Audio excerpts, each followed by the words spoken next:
سورہ سبا، سورہ سبا ایک آیت وَيَرَى الَّذِينَ أُوتُوا الْعِلْمَ کے علاوہ مکیہ ہے۔ اس میں 6 رکوع، 54 آیتیں، 833 کلمے اور 1512 حروف ہیں۔ سبا عرب کے علاقے یمن کے حدود میں واقع ایک قبیلے کا نام ہے، اور یہ قبیلہ اپنے دادا سبا بن یسجب بن یعرب بن قحطان کے نام سے مشہور ہے۔ اور اس صورت کی آیت نمبر 15 سے قوم سبا کا واقعہ بیان کیا گیا ہے۔ اس مناسبت سے اسے سورہ سبا کہتے ہیں۔ بسم اللہ الرحمن الرحیم، اللہ کے نام سے شروع جو نہایت مہربان رحمت والا ہے۔ الحمد للہ الذی لہ ما فی السماوات وما فی الارض ولہ الحمد فی الآخرہ وہو الحکیم الخبیر۔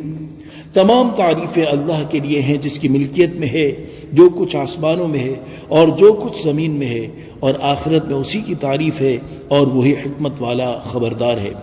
تفسیر: الحمدللہ یعنی تمام تعریفیں اللہ کے لیے ہیں، یعنی کامل شکر اور ہر طرح کی تعریف کا مستحق صرف وہ معبود ہے جو 7 آسمانوں اور 7 زمینوں میں موجود ہر چیز کا خالق اور مالک ہے، اور جن معبودوں کی کفار عبادت کرتے ہیں وہ کسی تعریف کے مستحق ہیں اور نہ ہی کسی چیز کے مالک ہیں۔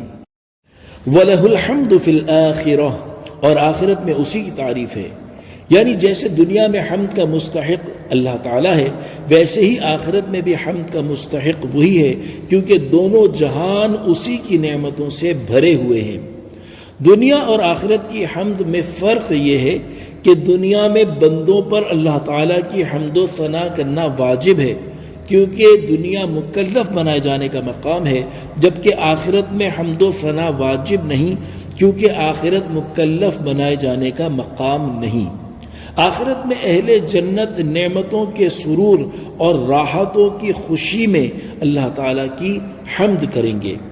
آخرت میں اہل جنت کی حمد کا ذکر کرتے ہوئے اللہ تعالیٰ ارشاد فرماتا ہے، ترجمہ: اور وہ کہیں گے سب خوبیاں اس اللہ کے لیے ہیں جس نے اپنا وعدہ ہم سے سچا کیا اور ہمیں اس زمین کا وارث کیا، ہم جنت میں جہاں چاہیں رہیں گے، تو کیا ہی اچھا اجر ہے عمل کرنے والوں کا۔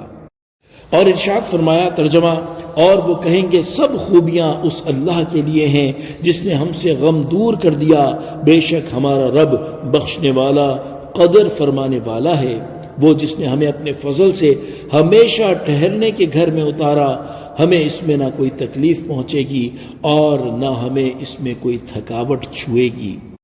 اور حضرت جابر بن عبداللہ رضی اللہ تعالی عنہ سے روایت ہے، رسول کریم صلی اللہ تعالی علیہ وآلہ وسلم نے ارشاد فرمایا، اہل جنت کو تسبیح اور حمد کا اس طرح الہام ہوگا جیسے سانس آتا جاتا ہے۔ یاد رہے کہ اللہ تعالیٰ کے محبوب بندوں کی تعریف اللہ تعالیٰ کی ہی تعریف ہے، جیسے قیامت میں حضور اقدس صلی اللہ تعالی علیہ وآلہ وسلم کی بہت حمد ہوگی۔ اللہ تعالیٰ ارشاد فرماتا ہے، عَسَىٰ أَن يَبْعَثَكَ رَبُّكَ مَقَامًا مَحْمُودًا۔ ترجمہ: قریب ہے کہ آپ کا رب آپ کو ایسے مقام پر فائز فرمائے گا کہ جہاں سب تمہاری حمد کریں۔ صلو علی الحبیب صلی اللہ تعالی علی محمد صلی اللہ تعالی علیہ وآلہ وسلم۔